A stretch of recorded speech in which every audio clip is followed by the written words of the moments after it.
रतनपुरी के महाराजा रत्नसेन को रत्न है बहुत ही ज़्यादा पसंद थे। कीमती से कीमती रत्न है, उनको वो खरीदना अपनी एक बहुत बड़ी बुद्धिमत्ता समझते थे। ये भी उनके मन विचार था, मेरे पास में इतने ज़्यादा रत्न इकट्ठे हो जाए, आज तक इतने रत्न हैं वह किसी के पास में नहीं हो।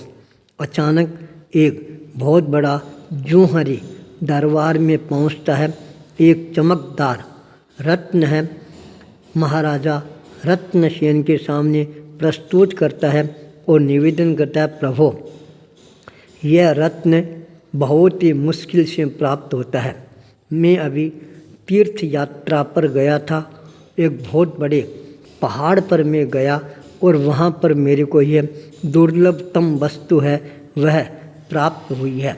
मैंने देखा हमारे राजा रत्नसेन हैं, उनके समान इस दुनिया के अंदर रत्नों को परखने वाले, खरीदने वाले, पहचानने वाले कौन हो सकते हैं। इसलिए मैं आपके चरणों में उपस्थित हुआ हूँ। अब आप कृपा करके इस रत्न को खरीद कर यदि आप अपने अंगुली में धारण करवाने की अनुकंपा करवाएंगे तो यह रत्न आपके लिए और ज़्यादा फलीभूत बनने वाला बन जाएगा।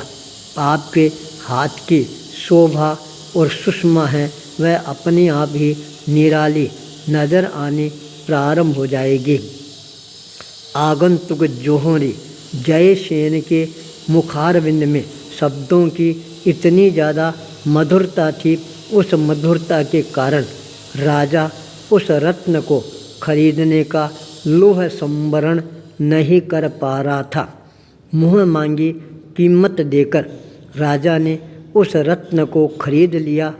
बहुत ही अच्छी तरह से संभाल कर सोने में उसको जड़ाकर अपनी अंगुली में पहन लेता है। रत्न इतना ज़्यादा चमकदार था, राजा का ध्यान है हमेशा उसी रत्न पर ही केंद्रित रहता था। वह जब भी अपने राजमहलों से राज दरबार में उपस्थित होता, सोने के सिंहासन पर विराजमान होता, उस समय उसका ध्यान है केवल उस रत्न पर ही टिका हुआ रहता था। वह अपने मन में चिंतन करना प्रारंभ कर देता है, देखो ऐसा दुर्लभ रत्न है, आज तक किसी को भी प्राप्त हुआ है क्या? नहीं, न कभी हुआ है और न कभी होगा। अति हमेशा ही आगे जाकर भटकाने वाली बन जाती है। ये स्थिति उसके सामने आती है और अचानक एक दिन उसका रत्न जड़ित अंगूठी है वह गायब हो जाती है। राजा को बड़ा ही मन में खेद और दुख होता है, मेरी रत्न जड़ित वह अंगूठी है कहाँ पर चली गई है। राजा के सुरक्षा का घेरा वह भी बहुत ही ज़्यादा मजबूत था। 22 पहरेदार राजा के 24 घंटा पहरा देते थे। मजाल है उनके बिना अनुमति के कोई परिंदा भी पैर मार ले। राजा चिंतन करना प्रारंभ कर देता है, मेरा ये रत्न जड़ित अंगूठी है कौन चुरा कर ले जा सकता है। उसको यह विश्वास हो गया, यही मेरे जो 22 अंगरक्षक हैं इनमें से ही किसी ने ये अंगूठी जरूर चुराई है। पर शक किस पर किया जाए, कैसे किया जाए, शक करने का कोई कारण है वह भी तो नज़र नहीं आ रहा है। पर यह भी मन कह रहा है इनके अलावा और कोई मेरी अंगूठी है चुरा ही नहीं सकता है। राजा रत्नसेन अपनी राज्यसभा में विराजमान थे। उसी समय मंत्री महोदय का आगमन हो जाता है, जो बड़ा ही बुद्धिमान कहलाता था। चाणक्य से भी ज़्यादा उसकी बुद्धि थी। लोग उसकी बुद्धि की हमेशा प्रशंसा ही प्रशंसा करते रहते थे। मंत्री सागर सागर की तरह गंभीर व्यक्तित्व का धनी पुरुष था। जब वह राजा रत्नसेन को इस तरह से उदास बैठा हुआ देखता है, उससे रहा नहीं जाता है। पूछ लेता है, राजन क्या बात है, आज चेहरे पर शिकन कैसे हैं? राजा अपने दुख को बताते हुए देरी नहीं लगाता है और कहता है, सागर अब मैं मेरी अंगूठी है कैसे प्राप्त कर सकता हूँ?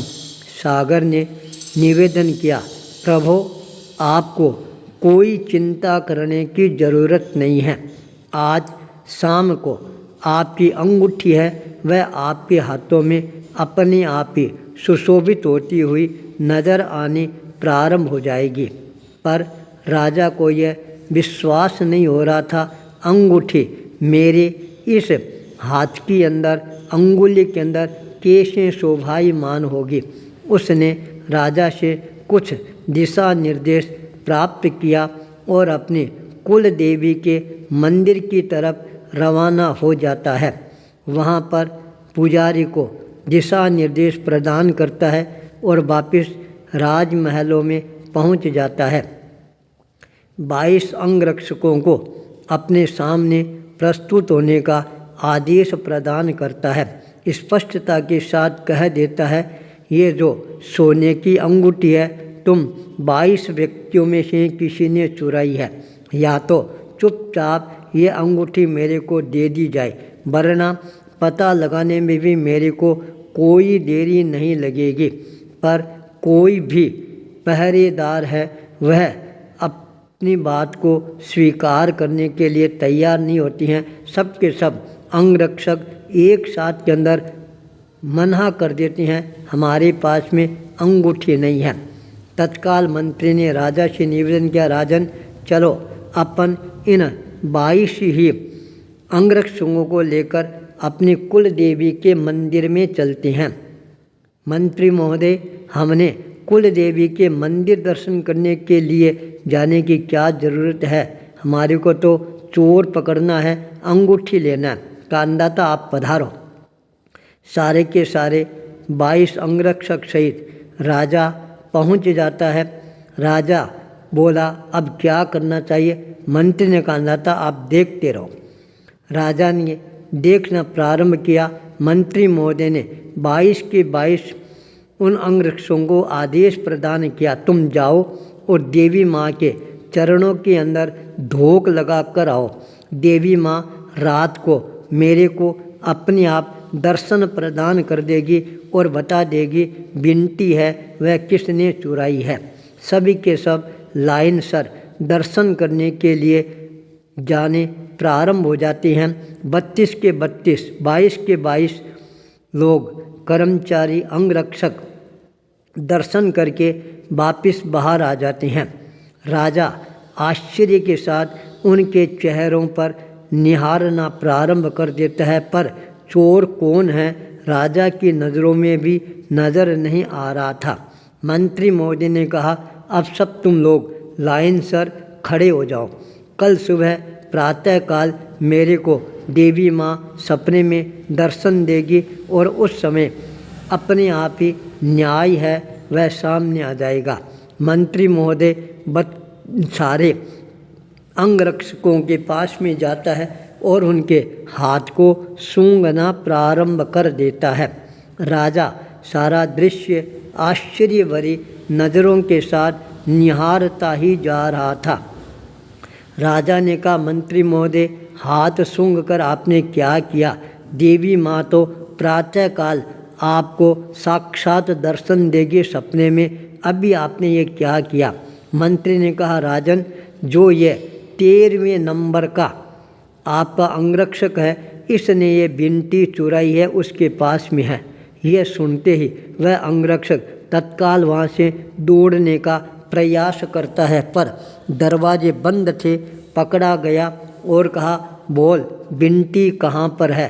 तत्काल उसने अपने पास में से बिनती निकालकर राजा के चरणों में प्रस्तुत कर दी। राजा आश्चर्य भरी नज़रों के साथ निहारना प्रारंभ कर देता है। मंत्री महोदय, ये आपने क्या करामात चमत्कार किया है? तब मंत्री ने कहा, अंदाता मैंने कोई चमत्कार नहीं किया है। कल मैंने पुजारी को कह दिया था, देवी माँ के चरणों के अंदर तुम सुगंधित इत्र है वह छिड़क दो। जो भी वहाँ जाएगा, दर्शन करेगा, उसके हाथ के में अपने आप ही सुगंध आ जाएगी। पर यह देवी माँ के चरणों में गया, पर इसने प्रणाम नमस्कार नहीं किया, इसलिए इसके हाथ में सुगंध नहीं आ रही थी। और मैं समझ गया यही सबसे बड़ा चोर है, आपकी बिंटी चुराने वाला। राजा रत्नसेन आश्चर्यचकित रह जाता है। राजा सागर की बुद्धिमत्ता पर और अपने मंत्री का सम्मान बढ़ाने में भी देरी नहीं करता है। सारे लोग जो भी सुनते हैं वो भी आश्चर्यचकित रह जाती हैं। मंत्री महोदय के बुद्धि की परीक्षा की एक तरह से प्रशंसा करना प्रारंभ कर देता है। बुद्धि का चमत्कार देखकर सभी लोग चमत्कृत हो जाता है। यह है बुद्धि का चमत्कार। आचार्य भूपेंद्र।